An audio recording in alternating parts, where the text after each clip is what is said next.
Hello everyone, आज हम बात करेंगे स्टैंडर्ड थर्ड के अंदर जो हमारा वर्कबुक के अंदर unit number 7 saying without speaking जो चल रहा था, उसमें हमने पार्ट 1 के अंदर जो क्वेश्चन नंबर फर्स्ट जो choose the correct option, second filling the blanks and third fourth question किए थे। अब नेक्स्ट हमारा जो फिफ्थ क्वेश्चन है, यहाँ पर हमें दिया हुआ है the pictures have no eyes, no nose, no mouth. यहाँ पर जो हमें पिक्चर दी हुई है वहां पर नई आंखें हैं और नई मुंह है और नाक भी नहीं दिया हुआ है, हमें वो ड्रॉ करना है। You have to make this but only after reading what is written alongside. आपको ये ड्रॉ करना है, आपको जो आईज है, नाक है और जो मुंह है वो ड्रॉ आपको करना है। बट कैसे? जो उसके साइड में लिखा हुआ है वो पढ़ के फिर आपको वहां पर ड्रॉ करना है। तो ये मैंने आपको बुक में सिखाया था, फिर भी यहाँ पर मैं एक दिखा देता हूँ कि क्या करना है आपको।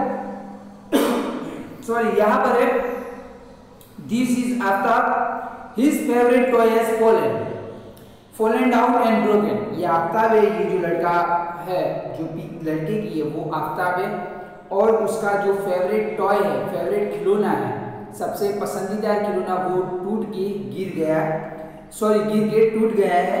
ही सेड और वो उदास है। How will his face look, और उसका फेस कैसे दिखेगा वो आपको फाइंड यहाँ पर ड्रॉ करना है। तो मैंने ड्रॉ किया हुआ है। उसके बाद देखो सेकंड भी ड्रॉ किया हुआ है मैंने। उसके बाद सेकंड में भी ये जूली करके जो गर्ल है उसका भी ड्रॉ किया हुआ है। उसके बाद देखो थर्ड भी मैंने ड्रॉ किया हुआ है, वो भी आपको ड्रॉ करना है। साथ में मैंने फोर्थ भी ड्रॉ करके दिया हुआ है, वो भी आपको ड्रॉ करना है। नेक्स्ट उसके बाद हमें क्वेश्चन के आंसर दिए हुए हैं। Answer the following question in 1 और 2 सेंटेंसेस। आपको क्या करना है, 1 और 2 सेंटेंस के अंदर ये क्वेश्चन के आंसर देने हैं। तो हम फर्स्ट ओवर पहला क्वेश्चन देखते हैं। फर्स्ट क्वेश्चन है, have you ever seen animal talking through action? क्या आपने कभी किसी को एक्शन के थ्रू बात करते हुए देखा है? तो हाँ, हमने देखा है। जैसे कि कोई डेफ एंड म्यूट पर्सन तो उनको हमने देखा है। फिर स्टेज पे कोई एक्टर ऐसे जैसे कोई डांसिंग कर रहा है तो वो एक्शन में बातें करता, हमको जो भी चीज वो डांस के अंदर समझाना चाहता है वो एक्शन में समझाते, वहां पर हमने देखा हुआ है। तो यहाँ पर हम बोले उसका आंसर मैंने लिखा हुआ है, yes I have seen mute people and actor on stage communicating through gestures और एक्शंस। मतलब यहाँ पर मैंने I have seen mute people, मैंने देखा होगा कि जो लोग बोलते नहीं वो, एंड एक्टर ऑन स्टेज, तो जो स्टेज पे जो एक्टर होता है वो कम्युनिकेटिंग थ्रू गेस्चर्स और एक्शन। तो वो लोग कम्युनिकेटिंग मतलब बातचीत कैसे करते, गेस्चर्स मतलब गेस्चर मतलब हाथ हिला के बात करते हैं और फिर एक्शन से वो बात करते हैं। नेक्स्ट उसके बाद हमें सेकंड क्वेश्चन दिया हुआ है, देखो आप। अब according to the story in the text book, हमें जो टेक्स्ट बुक में स्टोरी दी हुई है उसके हिसाब से which defect did Chakku have, Chakku में अंदर क्या कमी थी? तो वो सुन नहीं सकती थी और बोल नहीं सकती थी। आगे बोला कि in what was she skill, और उसके पास कौन सी स्किल थी, वो क्या अच्छा काम करती, तो वो क्या करती, वो पियानो अच्छा बजाती थी। तो यहाँ पे हमें आंसर है कि according to the story in the text book Chakku was deaf, Chakku बैरी थी। She was skilled in playing the piano, और वो पियानो बजाने में बहुत ही माहिर थी। नेक्स्ट उसके बाद हमें थर्ड नंबर में दिया हुआ है, देखो What was the name of चक्कू's brother? जो चक्कू थी उसके भाई का नाम क्या था? तो उसके भाई का नाम नंदू था।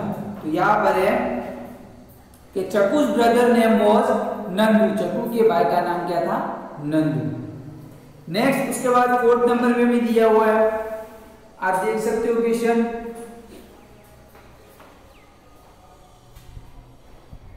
How does a person who cannot talk communicate with other people? मतलब यहाँ पर बोला है कि जो ऐसे लोग होते हैं जो बोल नहीं सकते, वो लोग अगर उन्हें दूसरों से बात करनी है तो वो कैसे बात करते हैं? तो कैसे बात करते हैं? तो फेशियल एक्सप्रेशन से अपनी जो फेस है उसके हाव भाव से और फिर जो एक्शन के थ्रू ये वो बात करते हैं। तो यहाँ पर मैंने आंसर लिखा है कि a person who can not talk, जो पर्सन ऐसे जो बोल नहीं सकते हैं, बात नहीं कर सकते, तो कम्युनिकेट्स विद हिज और हर आईज, तो उनकी आंखों से भी बात करते हैं। फिर फेशियल एक्सप्रेशंस, जो उनके चेहरे के हाव भाव से भी बात करते हैं। And gestures of the hands with other people, और दूसरे पीपल से, दूसरे लोगों के साथ वो एक्शन से, हाथ की एक्शन से, वो अपने हैंड के एक्शन से भी बातचीत करते हैं। नेक्स्ट उसके बाद में 5th नंबर पे दिया हुआ है what can we understand with the expressions on a person's face. हमें अगर कोई भी मतलब कोई भी इंसान का अगर फेस हम देखते हैं तो हम क्या पता लगा सकते हैं उसके फेस के ऊपर से। तो हमने यूनिट में देखा था कि फेस के ऊपर से हम ये पता लगा सकते हैं कि इंसान मतलब हैप्पी है या फिर सैड है, दुखी है, वो हम पता लगा सकते हैं। तो यहाँ पर हमारा आंसर है 5th के अंदर कि वी कैन अंडरस्टैंड, यहाँ पर we can understand whether a person is happy, sad और एंग्री। अगर हमें यहाँ पर एक वी कैन अंडरस्टैंड, हम ये समझ सकते हैं उसका फेस देख के कि पर्सन हैप्पी है, खुश है, या फिर सैड या दुखी है, और एंग्री या फिर गुस्से हुआ है, वो हम एक्सप्रेशन के ऊपर से पता लगा सकते हैं। तो angry with the expressions on a person's face. Next उसके बाद 6 नंबर में हमें दिया हुआ है what are known as mudras in dance. तो डांस के अंदर जो मुद्रास है उसको क्या कहा जाता है। तो मुद्रास के अंदर फेशियल एक्सप्रेशन यूज होते हैं और गेस्चर्स मतलब हाथ के इशारों से बात की जाती है, तो उसको हम बोलेंगे मुद्रा। तो यहाँ पर है कि facial expressions and gestures of the hands are known as mudras in dance. तो मुद्रास किसको कहा जाता है, जो facial expressions and gestures of the hand, इसको कहा जाता है मुद्रास। नेक्स्ट पेज नंबर 59 पे में दिया हुआ है answer the following questions in brief. तो फर्स्ट क्वेश्चन है which type of deformities are seen in the people. People के अंदर कौन कौन सी खामियां दिखाई देती है। तो कौन कौन से, जैसे कि कोई ब्लाइंड अंधा होता है, कोई सुन नहीं सकता है, बोल नहीं सकता है, कोई फिर उसका कोई अपंग होता है, मतलब पैर या फिर हाथ में कोई ना कुछ कमी होती है, फिर कोई मेंटल रिटार्डेशन मतलब मानसिक तनाव से वो कोई प्रॉब्लम में होता है, एंड कोई लर्निंग डिसेबिलिटी मतलब कुछ सीखने की उसके अंदर एबिलिटी नहीं होती, वो बहुत सारी जो डिफॉर्मिटीज है वो होती है। तो यहाँ पर आंसर है डिफॉर्मिटीज लाइक ब्लाइंडनेस मतलब जो देख नहीं सकते वो, डेफ म्यूट मतलब गूंगे बहरे, फिर cripple in the legs and hands मतलब हाथ या पैर में कोई भी अपंग, हाथ या पैर में अपंग ऐसा, फिर मेंटल रिटार्डेशन मतलब मानसिक क्षमताओं से कम हो, वो इसको बोलेंगे mental retardation, and learning disabilities are seen in people. और जो ये सारी जो डिफॉर्मिटीज है वो दिखती है, जैसे कि ब्लाइंडनेस है, डेफ एंड म्यूट है, फिर cripple in the legs and hands, फिर mental retardation and learning disabilities are seen in the people. ये सारी एबिलिटीज डिफॉर्मिटीज दिखती है लोगों के अंदर ज्यादातर। नेक्स्ट उसके बाद सेकंड में दिया हुआ है why can the police catch a culprit during there investigations even when the culprit denies his और हर क्राइम। अगर पुलिस कोई गुनहगार को पकड़ती है, गुनहगार यही बोलता है कि मैंने गुनाह नहीं किया, फिर भी पुलिस उसको पकड़कर इन्वेस्टिगेशन मतलब पूछताछ क्यों करती है। तो ये ऐसा क्यों करती है, क्योंकि उसके फेस के एक्सप्रेशन के ऊपर से, अगर किसी आदमी ने गुनाह नहीं किया है फिर भी उसका फेस एक्सप्रेशन ऐसे दिखा रहा है कि अगर उस फेस एक्सप्रेशन ऐसे दिखा रहा है कि उसने गुनाह किया हुआ है, तो पुलिस है वो उसको पकड़ के लेके जाती है और फिर उसे पूछताछ करती है। तो यहाँ पर है आंसर उसका even when the culprit denies his और हर क्राइम। अगर जो कोई गुनहगार है वो अपना गुनाह कबूल नहीं करता है, then the police can catch a culprit during their investigation with the help of the expression of fear on their faces, तो उसके फेस के एक्सप्रेशन के ऊपर से जो पुलिस होती है वो उसे पकड़ के लेके जाती है। नेक्स्ट, अब क्वेश्चन नंबर 8 पे दिया हुआ है, देखो look at this pictures and guess. आपको क्या करना है, एक स्टोरी बनानी है। यहाँ पर make your own story, tell the story to your friends and discuss. आपको क्या करना है, स्टोरी यहाँ पर लिखनी है और फिर आपके फ्रेंड्स को वो सुनानी है और उसके बाद में डिस्कस करना है। तो यहाँ पर मैंने स्टोरी लिखे हुए है। देखो पहले पिक्चर में एक स्क्विरल है, वो बहुत ही हैप्पी है। तो यहाँ पर मैंने लिखा हुआ है, once there was a little squirrel, it was very happy and playful little creature, it had many animals friends. Next, उसके बाद सेकंड में भी दिया हुआ है, वो कुछ खाना पका रही है। तो यहाँ पर है, one day it invited all its friends for a lunch of kheer and puri। Third में दिया हुआ है, देखो after the puris were ready it prepared the kheer on the stove, just as both the dishes were ready its friends arrived, all were eager to have lunch। तो उसके बाद जो जैसे ही खाना पक गया तब वो अपने सारे फ्रेंड्स को बुलाने लगे। नेक्स्ट, उसके बाद पेज नंबर 60 में दिया हुआ है, देखो last pic, the squirrel fed its friends with kheer puri, all the friends at their field. तो जो स्क्विरल थी उसने सारे अपने फ्रेंड्स को खीर पूरी दे दी और फिर दे और थैंक द स्क्विरल, सबने खाई और फिर स्क्विरल को थैंक्स कहा। नेक्स्ट, उसके बाद एक्टिविटीज दी हुई है। देखो यहाँ पर है, look at the मुद्रास and make them. आपको ये मुद्रा है वो देखना है और उसके जैसी दूसरी भी 2 मुद्राएं बनानी है। Some mudras of the hand used during dance are shown. Look at each and make them with your hands. Learn a few more mudras of dance and draw them or stick their pictures in the empty space। आपको देखो 4 मुद्रास दी हुई है, आपको वैसे ही मुद्रास बनानी है, अपने हाथ से सीखनी है। उसके बाद ये 2 ऊपर की तरफ जो पेज नंबर 61 पे आपको 2 ब्लैंक्स दी हुई है, वहां पर मुद्रास की पिक्चर आपको लगाने हैं या फिर वहां पर मुद्रा आपको ड्रॉ करनी है। मैंने आपको एक ड्रॉ करके दी हुई है, दूसरी आपको सिर्फ अपनी तरह से करनी है। तो फर्स्ट मैंने आपको यहाँ पर दिया हुआ है, students should learn and draw other मुद्रास here. तो मैंने आपको एक ड्रॉ करके दी हुई है, दूसरी आपको ड्रॉ करनी है। दूसरी जो एक्टिविटी है, make 2 groups of the children in the class and have them act like deaf and mute people.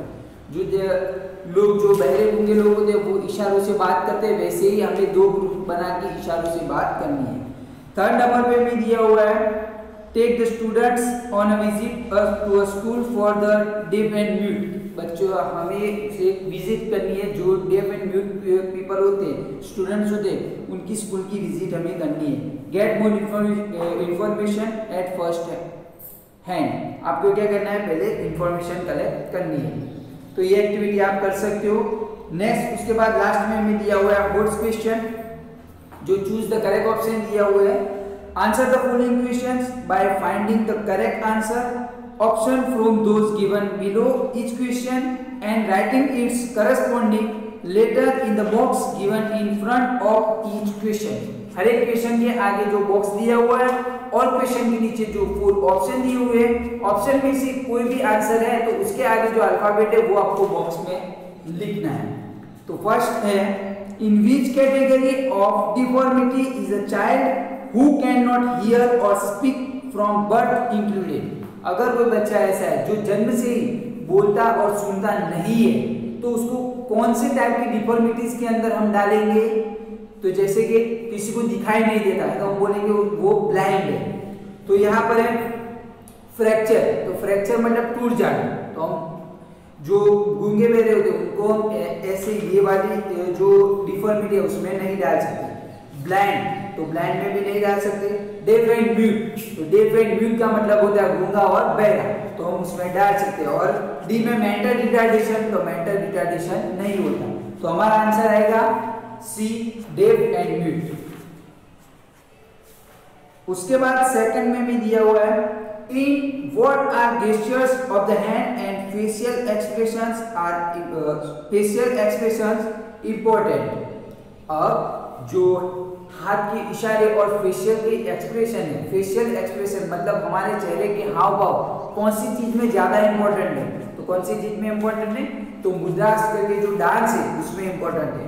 तो यहाँ पर है इन चिट चैट, फिर सेकंड में B in dance, C in play, D while singing. तो किसमें, इन dance. तो हमारा आंसर रहेगा बी इन डांस। थर्ड में भी दिया हुआ है what can be understood from the facial expressions of a person. तो पर्सन है, अगर कोई व्यक्ति है उसकी फेशियल एक्सप्रेशन से, फेशियल एक्सप्रेशन के ऊपर से हम क्या पता लगा सकते हैं कि वो खुश है या फिर दुखी है या फिर गुस्सा है, उसके अंदर भरा हुआ है। तो यहाँ पर है whether the person is happy or angry, whether the person is rich, whether the person is shrewd, whether the person is poor. तो क्या पता लगा सकते हैं, वो खुश है या फिर गुस्सा है उसके अंदर। तो whether the person is happy or angry, option ए।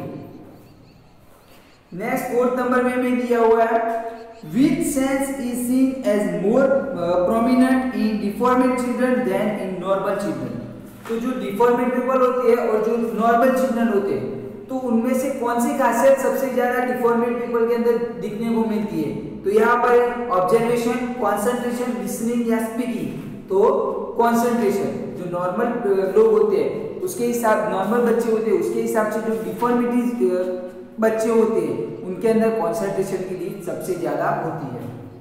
उसके बाद हमें लास्ट में दिया हुआ है fifth number, when mother return in the evening, जैसे मम्मी शाम को घर पे आई, she saw Meet sitting quietly and writing. उसने देखा कि जो मीट है, मीट वो क्या कर रहा है, वो शांति से बैठ गया और लिख रहा है कुछ।